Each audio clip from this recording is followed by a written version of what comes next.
अभी तक वो लिखित में नहीं दिया जी, सिर्फ जवानी तौर पे कह रहे हैं भी एमएसपी देंगे।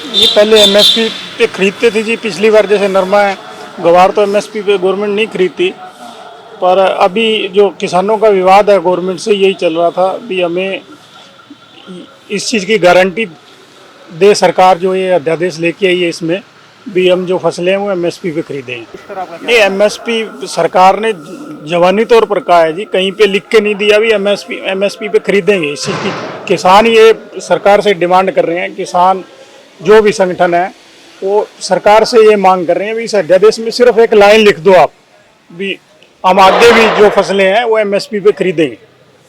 अभी तक वो लिखित में नहीं दिया जी, सिर्फ जवानी तौर पे कह रहे हैं भी एमएसपी देंगे, बस यही विवाद है जी। अभी पहले तो पिछली बार जैसे देखो जी, नरमा एमएसपी पे बिका था, गवर्नमेंट ने लिया, किसान के खाते में पेमेंट आई, डायरेक्ट गवर्नमेंट ने खरीदा, किसान के खाते में पेमेंट आई। जैसे पीछे कणक थी वो भी गवर्नमेंट ने ली और उसके खाते में पेमेंट आई। बस यही चाहते हैं जी भी गवर्नमेंट जो हमें लिखित में दे भी हम आगे भी फसलें एमएसपी पे खरीदेंगे। ऐसा है, मुख्यमंत्री जी के पास तो हमारे जो स्टेट बॉडी के पदाधिकारी हैं, जिसमें हमारे प्रधान मंडी के हरदीप सरकारिया जी, वो वहाँ मौजूद थे, और भी मंडियों के जो अहदेदार और स्टेट बॉडी के अहदेदार वहाँ मौजूद थे। मुख्यमंत्री जी भी थे, डिप्टी सीएम भी थे, और साथ में जैसे बता रहे हैं और देखा भी है, और अफसर लोग भी वहाँ बैठे हुए थे। तो उनसे तो बात यही हुई है या यही हमने की है भी जैसे मंडी में और बाहर में भी जो भी माल बिके या जो भी उस पर मार्केट फीस की बात जो मेन हुई है वो बराबर होनी चाहिए। पर सरकार ने कहा भी जो सेंट्रल सरकार ने अध्यादेश लागू कर दिया, अध्यादेश पास हो गया, तो उसमें तो हम कुछ कर नहीं सकते। जो हरियाणा सरकार की बात है, वो जो 4% धान पे मार्केट फीस थी वो 1% कर दी, जिससे कि माल मंडियों में आएगा, और मंडियों से सारे व्यापारी जो है उनसे भी बात हुई है, वो मंडियों से ही खरीदेंगे, जिससे कि हमारा अर्थ का काम भी चलेगा। उन्होंने कहा है कि जो भी चीज़ है एमएसपी पे ही बिकेगी, उससे कम नहीं बिकेगी, हम नहीं बिकने देंगे। तो जो एमएसपी रेट पे चीज़ बिकेगी, जो उन्होंने हमारे को आश्वासन दिया है, वो आपको दामी भी मिलेगी, अर्थ भी मिलेगी। और जो पैसे हैं, मान लो किसान चाहेगा, पोर्टल पे लिखा हुआ है कि जो भी जमींदार आढ़ती को पैसे दिलवाना चाहता है वो लिख देगा कि जो मेरे माल की पेमेंट है वो मेरे आढ़ती को मिले, और किसान ये लिख देगा कि मेरे को मिले तो उसको मिलेगी।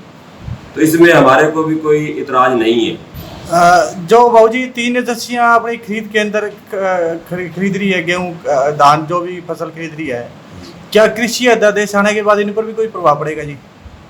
जैसा है जी, सरकार ने तो हमारे को आश्वासन क्या है, अभी उन्होंने तो पूरा एक बार में लिखित में ही हो गया। जैसे देखो भी पिछली बार जो गेहूँ है, गेहूँ बिकता है, धान बिकता है, एमएसपी रेट पे बिकता है हरियाणा में, और उस पर आढ़त भी मिलती है, और अगली फसल का भी उन्होंने एमएसपी रेट दे दिया भी जमींदार को और किसान को, आढ़ती को कोई दिक्कत नहीं आएगी। जो अगली गेहूँ भी बिकेगी वो भी आढ़ती की मार्फत ही बिकेगी, और जिस तरह कह रहे हैं भी पेमेंट भी किसान चाहेगा तो आढ़ती को ही मिलेगी। तो इसमें हमारे को कोई दिक्कत वाली बात नहीं है। मैं तो यही कहूँगा, कुछ बातें सरकार ने हमारी इस तरह मानी है, जैसे लस्टर लॉस वाली बात थी, वो पैसा कई जिलों में आ भी गया है, हमारा भी आने वाला है। जो ब्याज वाला मुद्दा है, जो हमारी मांग थी, वो भी उन्होंने कहा है भी ब्याज भी आपको वापस कर दी जाएगी। एक हमारा जो पिछले साल 19 में मीटिंग हुई थी सीएम साहब के साथ, भी जो ब्याज जो पेमेंट लेट होएगी, मान लो कंपनी या एजेंसी लेट करेगी पेमेंट, उसका ब्याज भी आपको 12% के हिसाब से उन्होंने हमारे को लिखित में दिया था। पर पिछले साल क्या 1.5 साल में भी उन्होंने नहीं दिया। जो हमने अब ये हड़ताल करी, हमारी मुख्य मांग थी वो ब्याज भी हमारे को मिलना चाहिए, और उस ब्याज का भी हमने वो उनके पास लेटर मिला या नहीं मिला, हमने लेटर उनकी मेज पे रख दिया। भी ये देखो आपका ये लेटर दिया हुआ है, आपने ये कहा था कि आपको 12% ब्याज मिलेगा, तो अब सरकार ने कहा है भी ये ब्याज आपको ज़रूर मिलेगा। तो इससे ये भी हमारी कुछ मांगे उन्होंने मान ली। बाकी जो हमारी हड़ताल वाली बात है, हमने जो हड़ताल है वो सख्त की है, बिल्कुल ख़त्म नहीं की है। अब 25 तारीख को किसान भाई फिर सारा भारत बंद करवा रहे हैं, हम उनके साथ खड़े हैं। हम 25 तारीख को दुकानें अपनी सारी मंडी हम बंद रखेंगे और उनका पूरा सहयोग करेंगे। जहाँ भी हमारे को कहेंगे वहाँ जाएंगे, हम उनके साथ हैं। नहीं, जो एजेंसियां जो खरीद रही है इन पर कोई प्रभाव पड़ेगा कृषि अध्यादेश का? मौके पे तो नहीं पड़ेगा, क्योंकि मौके पे तो वो लेंगी और सरकार की पॉलिसी है, उनको लेना पड़ेगा। इसी बात का उन्होंने हमारे को आश्वासन दिया है भी जो भी माल बिकेगा वो MSP पे लेगी सरकार ही लेगी। जो एजेंसी लेगी तो कोई प्राइवेट लेगा तो वो ऊपर लेगा, कम तो ले नहीं सकता मान लो। तो इसीलिए ये भी जो भी एजेंसियां हैं वो MSP पे माल खरीदेंगी, ये हमारे को विश्वास है। अगर सरकार आपका बात जो आपने कही है अगर नहीं मानती है तो इसके बाद आपका अगला कदम क्या होगा जी? इसके बाद तो हमने अभी तो 1 हफ्ते के लिए ही स्थगित किया है ये प्रोग्राम, 1 हफ्ते के लिए स्थगित किया है। अब हमारी कुछ बातें बीच में रह गई, जैसे अब नरमे वाली बात है। नरमा हमारे से सेंटर सरकार CCI एक एजेंसी है सेंटर की, वो खरीदती है। पिछले 2 सालों से उन्होंने जो भी नरमा लिया है उस पर हमारे कोई आड़त भी नहीं मिली, हमारे लेबर वाले भाइयों को लेबर भी नहीं मिली, और ये भी हमारी एक मुख्य मांग है। उस मांग के लिए मुख्यमंत्री ने भी अपना आश्वासन दिया है कि मैं सेंट्रल सरकार से, कृषि मंत्री से, सेंटर वाले से मिलूंगा और आपकी मांग ये जायज़ है, मैं बात रखूंगा।